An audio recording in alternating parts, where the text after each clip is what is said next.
हम लोगों ने अब जितना इंजीनियरिंग कॉलेज और मेडिकल कॉलेज हम लोग बना रहे हैं, तो इंजीनियरिंग यूनिवर्सिटी भी कॉलेज का और मेडिकल यूनिवर्सिटी भी हम लोगों ने उसका निर्माण कर दिया।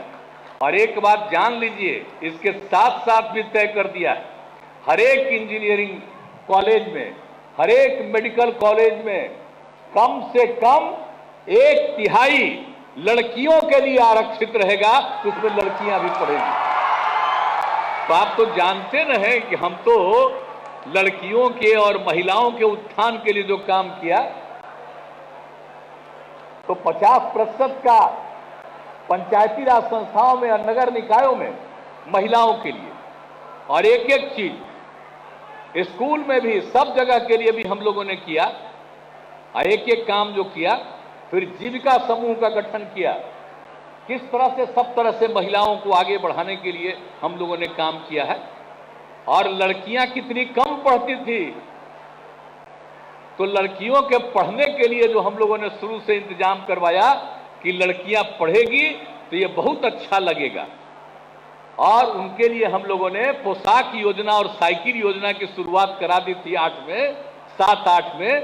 और उसके बाद देखिए, पटना शहर में भी साइकिल चलाते हुए लड़की नहीं दिखती थी, और जब साइकिल योजना हुआ तो लड़कियां साइकिल चला करके कितना चलने लगी। और उसके बाद 2 साल के अंदर लड़के लोग हमको कहने लगे कि हम लोगों को भी दीजिए, तो हमने लड़कों के लिए भी उसके बाद कर दिया। तो आप समझ लीजिए, जो 9वीं क्लास से पढ़ते हैं तो उनके लिए, अब आप सोच लीजिए अब कितना ज्यादा लड़कियां पढ़ने लगी।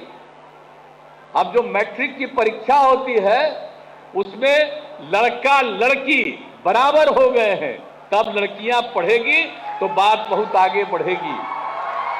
और आपको मालूम है ना कि हम लोग एक एक चीज का ध्यान रखते हैं। ये जो प्रजनन दर है, वो जब हम लोगों को मौका मिला तो 4.3 था एक परिवार का।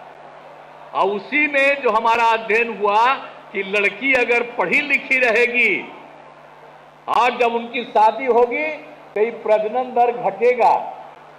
हमने देश भर का सर्वे करा करके बिहार का भी सर्वे किया था, तो हमने देखा कि अगर पति पत्नी में पत्नी मैट्रिक पास है तो देश का भी प्रजनन दर 2 और बिहार का भी प्रजनन दर 2 था।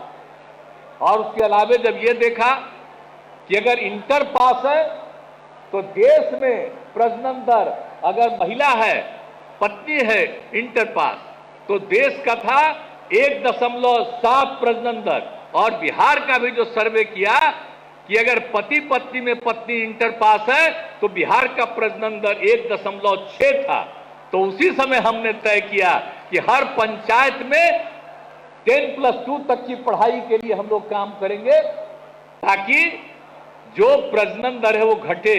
अब मालूम है, जो लड़कियां पढ़ने लगी हैं, अब उसके बाद अब प्रजनन दर घट करके 4.3 से 2.9 पर आ गया है, और कुछ ही साल में 2 पर पहुंच जाएंगे। तो ये बिना मतलब की आबादी जो बढ़ती है, आप देखते हैं हमारा क्षेत्रफल कितना कम है। जो बिहार राज्य है क्षेत्र के हिसाब से देश में 12वें नंबर पर, और आबादी के हिसाब से बिहार तीसरे नंबर पर है, दूसरे नंबर पर पहुंच रहा है लगभग। तो आप समझ लीजिए कितना कम एरिया, आबादी बढ़ती जा रही है, कितनी कठिनाइयां हो रही हैं लोगों के रहने के लिए भी, और कितना जगह जो खेत है वो भी कम करना पड़ रहा है। तो सारी स्थिति जो हो, तो इसलिए इसके लिए बहुत आवश्यक है कि लड़कियां पढ़ेगी तो स्वाभाविक तौर पर उसकी शादी होगी, वो एक एक बात समझेगी। लड़का को समझ में कम आता है, लड़की को समझ में ज्यादा आता है, इस बात को जान लीजिए। और इसीलिए हम लोग तो इसके लिए कितना काम करते रहते हैं। तो हम लोग तो सबके लिए